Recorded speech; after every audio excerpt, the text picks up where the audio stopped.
Doctor Nityanand Mahapatra डीएचएमओ Baleshwar.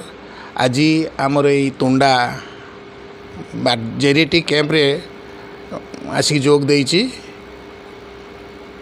आजिकल देखा जाउछि जे वार्धक्य बयस रे मेनली आंठुगंठी जंत्रणा, डायबिटीज, ब्लड प्रेशर प्लस मानसिक टिके विकृति टाइप रो जो आसुछि तार चिकित्सा पई सरकार तरफ प्रत्येक आम अर्थात आरोग्य आयुष्मान आरोग्य मंदिर रे जेरिएटिक कैंप वार्धक्य जनित स्वास्थ्य चिकित्सा पई सरकार आयोजन करछंती एवं आमर बालेश्वर सर्कल रे केउं दिन केउं आम सेंटर हम ताहा निर्दिष्ट भाव सरकार को जन दि जाइछि।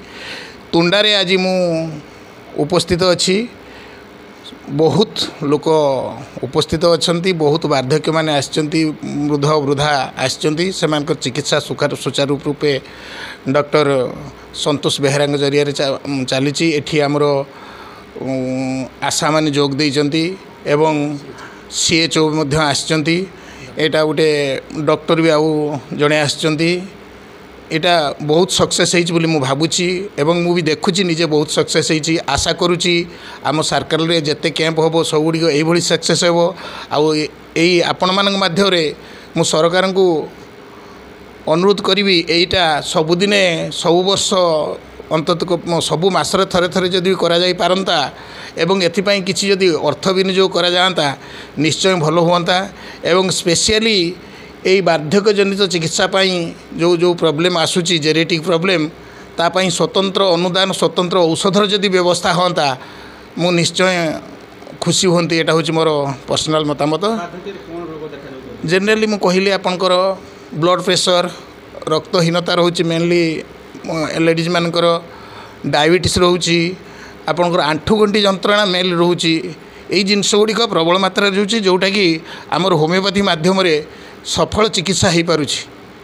तेणु सरकार को मु धन्यवाद दउछि एवं आउ थरे कहूछि एई चिकित्साटा पाई एई चिकित्सा पाई किछि स्वतंत्र अनुदान दियंतु एवं या पाई स्वतंत्र किछि व्यवस्था करा जाउ बोली मु सरकार को अनुरोध करुछि।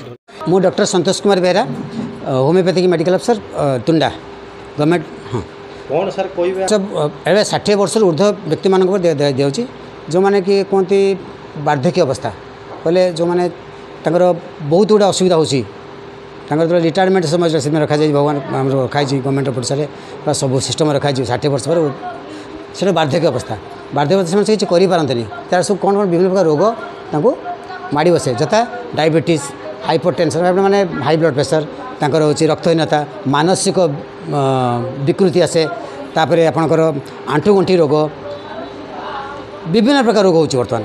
तेणु से रोगरू केमती से मुक्ति पाइबे यह कि होमियोपैथी द्वारा सिम्टोमेटिक बा लक्षण जनित देखी आम औषध से निश्चित भले होती। कारण एक सब विभिन्न कारण थाए घरे समस्या, सोसाइटी समस्या आस्ते कमी जाए, पैसा पत्र रोजगार भी कमी जाए, से समय रोग माड़ी बसे।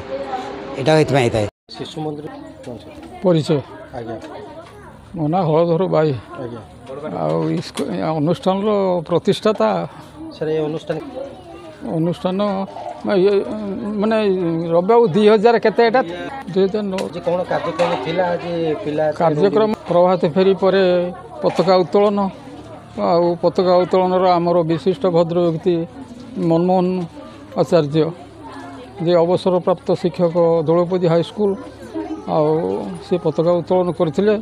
तापर पिला मानक मध्य संगीत प्रतियोगिता आउ भाषण प्रतियोगिता अनुष्ठित होता। से जो माने फर्स्ट सेकेंड थर्ड होते से पुरस्कार वितरण करागला। दिवस उपलक्षे सब भाषण पिला माने देइथिले आउ उपस्थित भद्र व्यक्ति माने भी भाषण देइथिले। सर्वशेष आमर सभापति मनमोहन आचार्य से सभार समस्त विवरणी स्वाधीनता दिवस समस्त विवरणी दे सारा पर सभा सांग करथिले।